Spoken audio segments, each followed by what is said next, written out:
Hello guys, welcome back to our channel Fantasy World. இன்னைக்கு என்ன வீடியோல என்ன பார்க்க போறோம் அப்படின்னா ஹைக்யூ சீசன் 4 எபிசோட் 25 கான எக்ஸ்பிளனேஷன் தான். போன எபிசோடோட எண்டிங்ல எல்லாருமே சர்ப்ரைஸ் பண்ற விதத்துல கராசுனோ டீம் இனாரசாக்கியை டிஃபீட் பண்ணிருப்பாங்க. எல்லா பிளேயர்ஸ் அப்படியே ஓடி வந்து ஹினாட்டா காகியாமா மேல உளுந்து பயங்கரமா ரொம்பவே சந்தோஷமாயிடுவாங்க. கிட்டத்தட்ட எல்லாருமே ஆனந்த கண்ணீர்ல ரொம்பவே சந்தோஷமா இருக்க அந்த டைம்ல அப்படியே நேக்கமாவும் அங்கிட்டு நின்று இதை பாத்துக்கிட்டு ரைட்டு நமக்கு ஆப்பனண்ட் யாரும் தெரிஞ்சு போச்சு வாங்கடா கிளம்பலாம் அப்படின்னு சொல்லிட்டு அவங்களும் கிளம்புறாங்க. இன்னொரு பக்கம் இனாரசாக்கி பிளேயர்ஸ் எல்லாருமே ரொம்பவே டிப்ரெஷன் ஆயிடுறாங்க. ஹினாட்டா காகியமா ரெண்டு பேரும் அப்படியே மூச்சு வாங்கிட்டு நின்னுகிட்டு இருக்க. ஹினாட்டா வந்துட்டு காகியமா என்னோட பிளாக்க பாத்தியா அப்படின்னு சொல்லி கேட்கறான். டே பிளாக் பண்ணது நான்டா அப்படின்னு காகியமா சொல்லி இப்படியே ரெண்டு பேரும் மாறி மாறி சண்டை போட்டுக்கிட்டு இருக்காங்க. ஜோசன் சி டீமோட கோச் டக்கு டக்குன்னு போன் எடுத்து யாருக்கோ போன் அடிச்சு பாத்துட்டீங்களா மேட்ச் அப்படின்னு கேட்கறாரு. யாருன்னு பார்த்தா நம்ம சிரோட்டரி சாவோட கோச் தான்.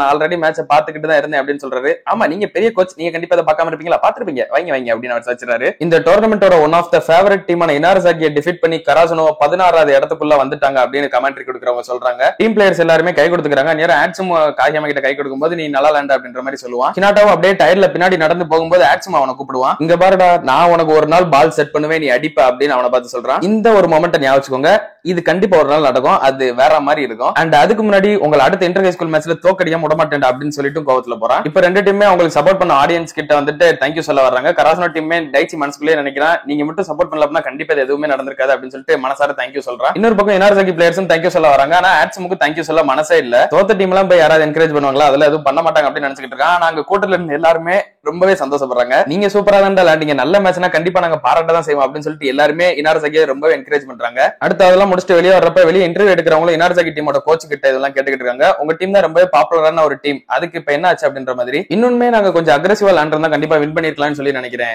ஆனா இன்னைக்கு லேண்ட கேம் பிளே எங்க பசங்க ரொம்பவே சூப்பரா தான் லேண்டாங்க, அவங்கள நான் எந்த குறையும் சொல்லவே முடியாது அப்படின்னு அவர் சொல்றாரு. அவங்க எல்லாரும் அப்படியே வெளியே நடந்து போகும்போது ஆட்சுமும் ஒசாமும் கீட்டா கிட்ட வந்துட்டு சாரி கேட்கறாங்க. என்னடா என்கிட்ட சாரி சொல்லி உங்க வருத்தத்தை போக்கிங்க பாக்கீங்களா அப்படின்னு அவனு கேட்கான். இல்ல நான் சும்மா ஃபன்னுக்கு தான் சொன்னேன், ஆனா நீங்க என்கிட்ட சாரி கேட்கறதுனாலதான் நீங்க இன்னுமே பேடா ஃபீல் பண்ணுவீங்க. நீங்க கடைசியில அந்த ஒரு ஃபாஸ்ட் அட்டாக் யூஸ் பண்ணது ஒன்னும் பேடான ஐடியாலாம் நான் சொல்லவும் மாட்டேன், நான் கூட அது சக்சஸ் ஆயிருன்ற மாதிரி தான் நினைச்சுக்கிட்டு இருந்தேன். இருந்தாலும் இந்த மாதிரி சில விஷயங்கள்லாம் நீங்க பிராக்டிஸ்ல இருந்தே பண்ணிக்கிட்டு வரணும் அப்படின்னு மட்டும் சொல்றான். பிராக்டிஸையும் இவ்வளவு சீரியஸா எடுத்துக்கிட்டு இந்த மாதிரி புது புது ட்ரிக்ஸ் எல்லாம் அங்கேயே பழகிருந்தீங்கன்னா உங்களுக்கு இப்ப ஈஸியா இருந்திருக்கும் அப்படின்னு தான் அவன் சொல்ல வரான். அந்த லாஸ்ட் அட்டாக்கிங் வந்து நம்ம தப்பான பிளாக்கர்ஸ் கிட்ட யூஸ் பண்ணிட்டோம் அப்படின்னு நினைக்கிறேன் அப்படின்னு அவங்களோட ஏஸ் சொல்றான். நானும் அதை அக்ரி பண்ணிக்கிறேன் அப்படின்னு கிட்டாவும் சொல்றான். நீங்க ரெண்டு பேருமே உங்களோட கேம் பிளேவை இன்னைக்கு உண்மையிலே வேற லெவல்ல கொடுத்தீங்க. பட் அந்த சைடு இருந்த ரெண்டு பேருமே அதே தான் நினைச்சு விளையாண்டாங்க. இன்னைக்கு நீங்க எல்லாருமே ரொம்ப உற்சாகமா விளையாண்டீங்களா, எல்லா நாளுமே இந்த மாதிரி மேட்ச் உங்களுக்கு கிடைக்காது, இன்னும் நல்லா விளையாடுங்க அப்படின்னு சொல்லிட்டு அவன் நடந்து போறான். ஆட்சும் இதை பார்த்துட்டு என்னது இப்ப கீட்டா சிரிச்சானா அப்படின்னு சொல்லிட்டு நினைக்கிறான். ஆமா இப்ப அவன் சிரிச்சா அப்படின்னு ஒசாம சொல்றான். அப்படியே ஒரு 2 ஸ்டெப் கீழே எடுத்து வச்சுட்டு இருந்தாலும் தோத்தது வருத்தமா தான் இருக்குது, நம்மளால முடிஞ்ச எல்லாத்தையுமே கொடுத்தோம், ஆனா எனக்கு வருத்தமாலாம் எதுவும் இல்ல. அவன் அப்படியே திரும்பி எல்லார பார்த்து சிரிச்சுக்கிட்டு என்னோட டீமும் அமேசிங் தானே, இதை நான் இன்னும் நிறைய வாட்டி உங்ககிட்ட சொல்லணும்னு ஆசைப்படுறேன் அப்படின்னு சொல்ல எல்லாருக்குமே ரொம்ப எமோஷனல் ஆயிடுது. உங்களோட ஜூனியர்ஸ் கண்டிப்பா அதுக்கேற்ற மாதிரி நடந்துக்கிடுவோம், நீங்க இந்த வார்த்தையை கண்டிப்பா எங்க கிட்ட அடுத்து சொல்லுவீங்க அப்படின்னு சொல்றான் ஆட்சுமோ. அவனும் ரொம்ப சந்தோஷத்தோட அப்படியா நான் அதை பாக்குறதுக்கு ரொம்பவே ஆர்வமா இருக்கேன் அப்படின்னு சொல்லிட்டு கிளம்புறாங்க. மேட்ச் முடிச்சுட்டு கராசுனோ டீம்ல உட்காந்து ட்ரெஸ் சேஞ்ச் பண்ணிக்கிட்டு இருக்கப்ப எல்லாரும் விழுந்து தூங்கிட்டு இருக்காங்க. டே டனாக்கா லூசு பையில சட்டையை போட்டுக்கிட்டு தூங்கேண்டா அப்படின்ற மாதிரி டைச்சி சொல்லிக்கிட்டு இருக்கேன்.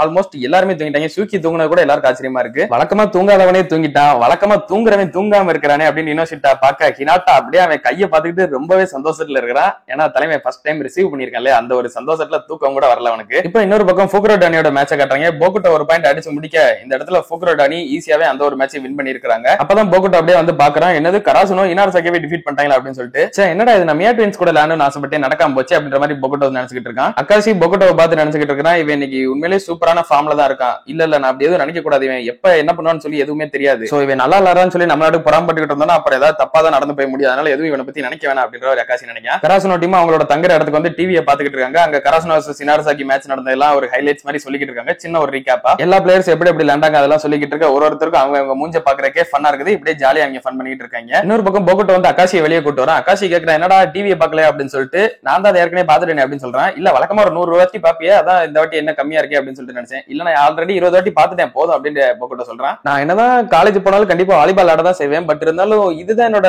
லாஸ்ட் ஹை ஸ்கூல் டோர்னமெண்ட்ல, இது ரொம்பவே டிஃபரெண்டா இருக்கு, ஆனா உங்க கூட விளையாண்டுகிட்டே இருக்கணும் போல இருக்கேடா அப்படின்ற மாதிரி போகுட்டோ சொல்றான். என்னடா ஏதோ இன்னும் அடுத்த வருஷம் சாக போற மாதிரி பேசிக்கிட்டு இருக்க, எதுக்குடா இப்ப இப்படி பேசிக்கிட்டு இருக்க அப்படின்னு அக்காசி கேட்க. நான் எதுக்குடா சாக போறேன், நான் அதெல்லாம் 130 வருஷம் வர வாழுவேன், அப்புறம் எதுக்குடா இப்ப இப்படி பேசிக்கிட்டு இருக்க, இப்பதானே நம்ம செகண்ட் டேலே இருக்கிறோம், இன்னும் third round quarter final semi final ஃபைனல்னு சொல்லி நமக்கு இன்னும் நிறைய மேட்ச் இருக்குது அப்படின்னு அக்காசி சொல்றான். அதுக்கு போகுட்டோவும் ஆமால அப்படின்னா நம்ம கண்டிப்பா அதை எல்லா மேட்ச்லயும் வின் பண்ணணும் அப்படின்னு ரொம்பவே சீரியஸா சொல்றான். சரி வாடா உள்ள போலாம் அப்படின்ட்டு அகாஷி போகுட்டாவை உள்ள கூட்டு போயிடுறான். இன்னொரு பக்கம் கராசனாவோட தேர்ட் இயர் பசங்க 3 பேருமே நின்னு பேசிக்கிட்டு இருக்காங்க. சுகவரா சொல்றான், என்னடா இது இந்த காகியமா பைய போற போக்க பார்த்தா நல்லா அவன்கிட்ட போய் ஆட்டோகிராஃப் வாங்கணும் போல, அவ்வளவு ஃபேமஸ் ஆயிருவான் போல அப்படின்ற மாதிரி சொல்லிட்டு இருக்கான். அதுக்கு ஆசையுமே ஆமாடா அவனும் நல்லா விளையாண்டா, அப்புறம் டனாக்கா சொல்ல மாட்டேன் பத்தியா வேற லெவல்ல விளையாண்டுட்டு இருந்தாங்க டனாக்காவும், ஆமாடா அந்த ஒரு கட் ஷாட் தானே அப்படின்னு சுகவரா சொல்ல, ஆமா அதை தொடர்ந்து ஒரு ஸ்ட்ரைட் ஸ்பைக் அடிச்சான் பத்தியா அப்படின்னு டைச்சி சொல்லி ரொம்ப எக்ஸைட்டிங்கா சொல்லிட்டு இருக்காங்க டனாக்காவை. ஆமா அதை தொடர்ந்து அப்படியே நம்ம சூகிஷிமா அவனுமே உண்மையிலேயே நீ பிளாக் சூப்பரா பிடிச்சிட்டு இருந்தா அப்படின்ட்டு சுகவரா சொல்றான். அப்புறம் ஆசி வந்து இன்னொன்னு சொல்றான், டே ஹினாட்டாவோட ரிசீவ் அதை விட்டுட்டீங்க பாத்தீங்களா அதுதான் நீங்க வேற லெவல் அப்படின்ற மாதிரி ஆசி சொல்றான். ஆமாடா ஒட்டு மொத்தம் நம்ம எல்லாருமே பயங்கர ஷாட் கொடுத்துட்டா அந்த ஹினாட்டா பாய் அப்படின்னு டைச்சி சொல்லிட்டு இருக்கான். அது மட்டும் இல்லாம அந்த லாஸ்ட் பாயிண்ட்ல ஒன்னு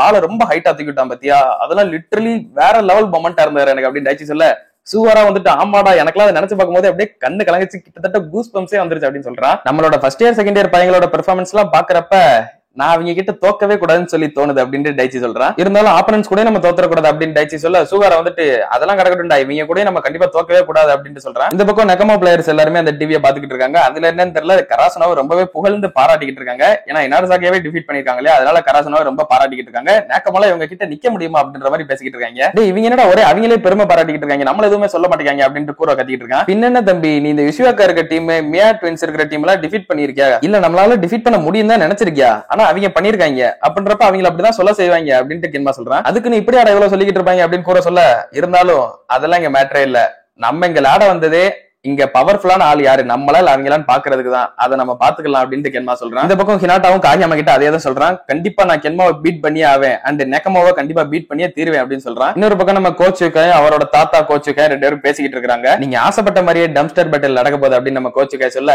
அதுக்கு அந்த தாத்தா கோச்சுக்காயுமே ஓ ஆமால டம்ஸ்டர் பேட்டில் நடக்க போகுது, உனக்கு ஒண்ணு தெரியுமா நான் ஃபர்ஸ்ட் டீச்சிங் கொடுக்க ஆரம்பிச்சதுல இருந்தே பிளேயர்ஸ் எல்லாருமே நான் எப்படி விளையாடணும்னு நினைக்கிறேனோ அது மாதிரிதான் விளையாடணும்னு சொல்லி ஆசைப்பட்டேன். அது போக போக ரொம்ப வருஷம் கழிச்சுதான் எனக்கே புரிஞ்சது, நான் விளையாட வைக்கிற மாதிரிலாம் அவங்க விளையாடக்கூடாது, அவங்களோட கேம் பிளேவா அவங்க விளையாடணும், அதுக்கேற்ற மாதிரி அதுக்கப்புறமா தான் நான் ட்ரைனிங் கொடுக்கவே ஆரம்பிச்சேன். ஆனா உன்கிட்ட நேச்சுரலாவே அந்த ஒரு டீச்சிங் ஸ்கில் இருக்குது அப்படின்ட்டு அவங்க தாத்தா அவனை பார்த்து சொல்றாரு. என்ன டீச்சிங் ஸ்கில் இருக்குது, பட் உனக்கு வாலிபால்லாம் விளையாட தெரியாது, வாலிபால்ல நீ ரொம்ப வேஸ்ட் தான், ஆனா உன்கிட்ட டீச்சிங் ஸ்கில் நல்லா தான் இருக்கு அப்படின்னு கலாய்க்கவும் செய்றாரு. என்ன இந்த டம்ஸ்டர் பேட்டில் நான் என்ன உங்களுக்காக நடத்துறேன்னு சொல்லி நினைக்கீங்களா, மத்த டீம்ஸை விட நெகமோவா அதிகமா பீட் பண்ணணும்னு சொல்லி ஆசைப்படுறதே எங்களோட பசங்க தான், சோ கண்டிப்பா எங்க பசங்க வின் பண்ணுவாங்க அப்படின்ட்டு அவர் சொல்றாரு. தாத்தா கோச்சுக்காயுமே இதை பார்த்துட்டு சந்தோஷத்துல சிரிச்சிட்டு இருக்க, இதோட இந்த ஒரு எபிசோடுமே முடியுது, இந்த ஒரு சீசன் 4மே கம்ப்ளீட்டா முடியுது. இதுக்கப்புறமா தான் டம்ஸ்டர் பேட்டில் நடந்திருக்கும். சோ டம்ஸ்டர் பேட்டில் என்னென்ன விஷயங்கள்லாம் நடந்ததுன்னு சொல்லிட்டு உங்களுக்கே தெரிஞ்சிருக்கும். ஒருவேளை தெரியல அப்படின்னா இன்னைக்கு என்ன கிழமை, புதன்கிழமையா, ஞாயிற்றுக்கிழமை வரை வெயிட் பண்ணுங்க தெரிஞ்சுக்கிடலாம். எல்லாருமே ஆவலா எதிர்பார்த்துக்கிட்டு இருந்த டம்ஸ்டர் பேட்டில் ஞாயிற்றுக்கிழமை காலையில 10 மணிக்கு நம்ம சேனல்ல வாய்ஸ் ஓவரா வரும். சோ எல்லாருக்குமே பத்திரிக்கையை வச்சு அழைச்சாச்சு, மறக்காம எல்லாருமே 10 மணிக்கு வந்துருங்க. கிட்டத்தட்ட ஒரு அரை மணி நேரம் வீடியோவா இருக்க போகுது. அதுக்கப்புறம் நம்ம அப்படியே நிப்பாட்ட போறதும் கிடையாது, அதை முடிச்சுட்டு அதுக்கப்புறம் நம்ம மாங்காக்கு போக போறோம். டம்ஸ்டர் பேட்டிலுக்கு அப்புறமா ஒரு 77 சாப்டர் மாங்கால இருக்குது, அது எல்லாத்தையுமே ஒரே படத்துல அடுத்த வருஷம் கவர் பண்ணி நம்ம தரப்போறேன்னு சொன்னாங்க. பட் அது கஷ்டம் தான், நிறைய விஷயத்தை ஸ்கிப் பண்ணி தான் அந்த லாஸ்ட் மூவியை நமக்கு தரப்போறாங்க. சோ நம்ம மாங்கால ஃபுல்லாவே பாத்துருவோம். அதுக்கப்புறமா நெக்ஸ்ட் இயர் ரிலீஸ் ஆக போற அந்த ஹைக்கியோட லாஸ்ட் மூவியை நம்ம இன்னுமே செம்ம சூப்பரா பார்த்து என்ஜாய் பண்ணலாம். ஞாயிற்றுக்கிழமை வர இப்ப வீடியோ வராதா ப்ரோ அப்படின்னு கேட்டீங்க அப்படின்னா வெள்ளிக்கிழமை சனிக்கிழமை 2 ஸ்பெஷல் வீடியோ இருக்குது, அதை முடிச்சுட்டு நம்ம ஞாயிற்றுக்கிழமை டம்ஸ்டர் பேட்டில் பாத்துருவோம். ரெண்டுமே என்னோட ஃபேவரட்டான கேரக்டர்ஸை பத்தி நான் கொஞ்சம் பேசியிருப்பேன். என்னோட ஃபர்ஸ்ட் ஃபேவரட்டான கேரக்டர் யாருன்னு சொல்லி தெரிஞ்சுக்கணும்னு நினைச்சீங்க அப்படின்னா வெள்ளிக்கிழமை பார்க்கலாம், செகண்ட் ஃபேவரட் கேரக்டர் சனிக்கிழமை பார்க்கலாம். அந்த 2 கேரக்டர்ஸ் கிட்ட எனக்கு ரொம்ப பிடிச்ச விஷயங்கள் எல்லாத்தையுமே நான் அதுல ஷேர் பண்ணிருப்பேன். சோ ஞாயிற்றுக்கிழமை கண்டிப்பா டம்ஸ்டர் பேட்டில் வந்துரும், அதுல நீங்க தொடர்ந்து பார்க்கணும்னு நினைச்சீங்க அப்படின்னா மறக்காம நம்ம சேனலை சப்ஸ்கிரைப் பண்ணி சப்போர்ட் பண்ணுங்க. நான் உங்களை இன்னொரு நல்ல வீடியோல மீட் பண்றேன். Bye guys.